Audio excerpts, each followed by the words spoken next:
Hello and welcome to Chain's online video guide. So today we're just going to have a very quick look at Chain, look at some basic recording, where to find the information you need to find to do your work, and a couple of tips and tricks along the way as well. So thanks for joining me in this. Let's get started, shall we? So welcome to the homepage of Chain. Here you'll notice we've got a few tabs along the top. Got the home page, clients, referrals. So this is the best way to navigate across to the different sections of Chain to do the recording you need to do. We can also log out of here of our account in the top right. So just to scroll down to the home page, you can see this big section called the project team selector. So this will actually just let us switch our project or set our current project. If you're working for more than one project, you can switch between them here. So note I've just changed it from K and C, and I'm changing it back to Brent now. So just remember to do that before you start working so your work can be recorded properly. There's some useful information here at the top, so have a little read through when you get a chance. Please note the help desk email and phone number. As well as that, we have some user guides. So these two at the top, probably the most useful to look at first. So about the Chain upgrade and the general user inputting guide. They can also be found on the reports tab as well, resources tab as well.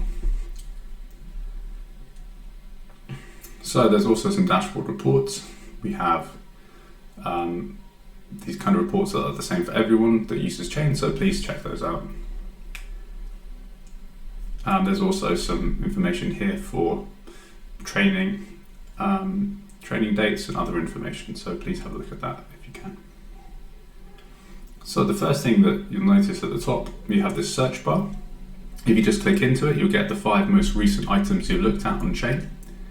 But we can also use this bar to search for clients and referrals and also files. So if we just type in mouse, searching for our test client on the system, Mickey Mouse, you'll see these results here. We can scroll down the page to have a look at the different results. You've got referrals and files there. If we click into this account section on the left hand side, you'll notice as we can have a list of results for that search input. So we have Mickey Mouse, our client at the top. We can also refine these searches with different fields. So that means that if we can't find the client straight away, we have different options such as borough, last seen while sleeping, date, last seen while sleeping, last contacted by, or the nationality or birthday of the client. So we can actually filter all the results on that. So if we just want to find the clients with the nationality of France, we can filter there. And you see it's narrowed down the result to look for Mickey Mouse. We can press clear, reset this. We can try a different way, so we can search for a birth year or a birth date. In this case, I'm going for the 18th of the 11th. And again, it will give us exactly that result. So if you just have, say, a birthday, you can do a bit of detective work to try and find a client through that method. It also works on looking at other names. So anything in nicknames. It will look at basically anything on a client's record. In that search bar at the top.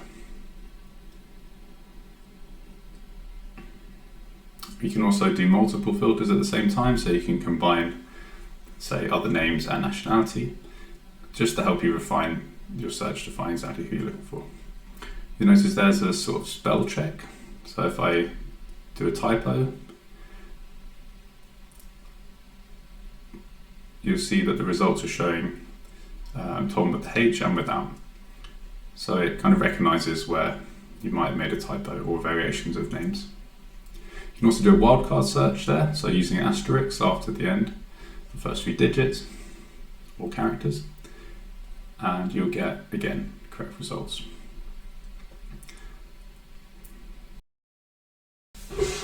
Okay, so we're looking at a test client. Mickey Mouse, you see some general information, some summary information at the top. So current risk indicator flags, COVID vulnerability. So now we can scroll down the rest of the page. There's lots of general sections, so a summary section, contact details, alert information, data protection. So this is just general sort of demographic information, but it's always useful to have a look at.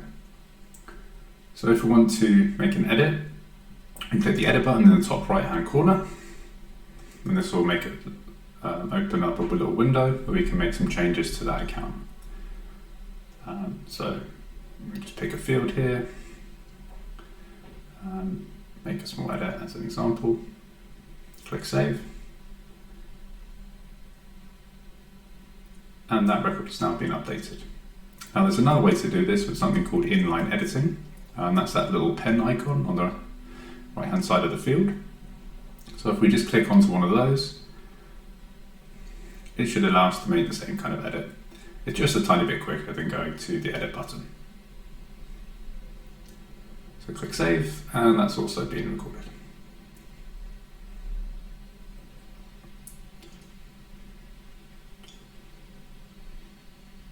Now one thing you might notice, on the right hand side, you have your project team selector again. So that's the same thing as the home page. You also have these various sections, so timeline events, support needs assessment, flow, other assessments. So all of these are other records that are linked to that client. You can also see them here by clicking on related lists, and that will bring up a more detailed table for each of those sections. So if we really wanted to see the most recent street contacts with the client, we can look at them in the timeline events table. But let's just, for example, say we're looking at support needs, so we want to find out some support needs assessments for this client. You can click into that and get the table up here. And it's come up with a list of the past records, so support needs assessments and things like that. We can sort by different columns. We can expand the column to make it a bit easier to see. So looking at assessment date. We can also filter. So in the top right there, you can filter this table to find specific record types or dates. So we're going to support needs. We're just interested in those. Press enter, and now the table is filtered to just those events. Press clear, enter, and that should reset it. So that's just a useful tip, and you can do that with all the other tables such as timeline events or other assessments. You can also create new ones with the button here on the top right. So going back to the client now. The way to create new timeline events is similar, but the button just lives a little bit further above. So the new button is there, and you can see all the different timeline events we can create. So new street contacts, accommodation stays, that kind of thing. So let's go have a look at create a new client. So there's a button here on the clients tab called new client, and that's all we're going to go for there. So we'll just, as an example, do a new street contact client.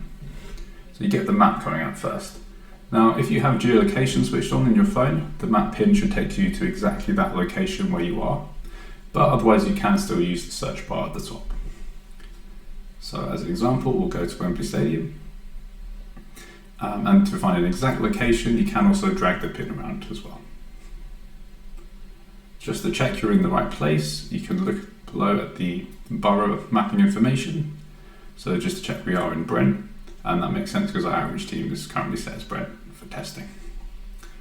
So we'll very quickly put in some basic information. I'll rush through this as an example.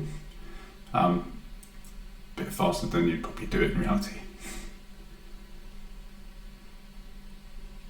And just to note here, you can also link in shifts and referrals.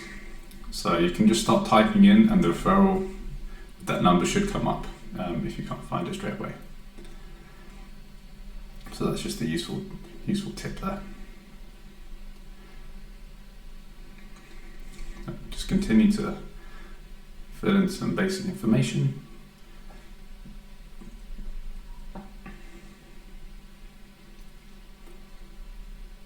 And we can click save at the bottom. And there we are, we've created a new client. So let's look at referrals now. So go into the referrals tab, bring up this nice table. Now, one thing's really important is here in the top left, you can actually switch between views. So by default, it shows you all open referrals for your team, but you can also look at closed referrals for your team. So every team will get these different options to view these lists. We can sort by date here, you can expand the column, and it should remember that setting for next time as well. So if you do sort by a certain column, that will stay for next time. And yeah, we can also look at, say, rapid response referrals specifically, if that's applicable. Going over to shifts now. Same thing applies for shifts. You can switch to look at shifts just for our team or just recently viewed. You can also pin them with that little pin icon on the right hand side of that. So that will remember that list for next time. Now clicking into a shift. One thing that's important to note is that we can link referrals to shifts here with this target referral section. So we can click new. We can search for a referral to link to that particular shift. If it doesn't come up in the list, we can just press enter, and that will bring up this sort of search table, which is a little bit more in depth and hopefully easier to find the referral you're looking for here. You can also sort this table if we need to.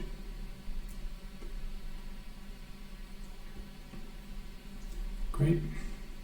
So that shifts. A quick look at caseloads. Same kind of thing applies. You can create new caseloads here. So SO caseloads, average caseloads. It also shows the most recent ones. And the same thing for support needs. If you're making wharfs, you can go to this tab here, select the wharf view for the list option here. And that should be easy enough. Let's go have a quick look at reports as well. So this section here, you can actually search through all the reports on the system that you'll have access to with this different options. So all reports there, and you see a search bar. So you can just type in the name if you know exactly what report you're after.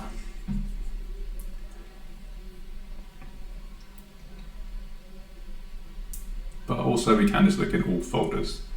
So reports are sorted into different folders.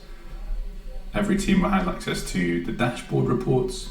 So those are kind of generic reports that cover a lot of basic reporting needs for various different outreach teams. But also we do have unique bespoke report folders for each team as well. So just an example, let's have a look at a dashboard report. We really recommend having a look at these. I think they'll be really useful if you haven't seen them already. So yeah, this is just an example of a key worker client. It's only one at the moment for our test outreach user. And you can sort the columns, things like that. You can also export to Excel here. So that's a handy little tip if you just need to get the information off quickly. I'm just going to whiz through now to look at resources. So here we've got different sections. You've got user guides, data protection materials. So the user guides will come up like this. You can actually sort the table here at the top right to make it a little bit easier to see what you're looking at, which I prefer. So those user guides, definitely have a look at those. And here in data protection materials, here's where you can find the chain information leaflet for clients. So the data protection leaflet, always useful to find that there to print some out. And lastly, you can also find monthly summaries or LA leads reports if those are applicable to your team. So going back to homepage, and that pretty much covers it. So thanks very much for joining us, and yeah, hope to see you soon.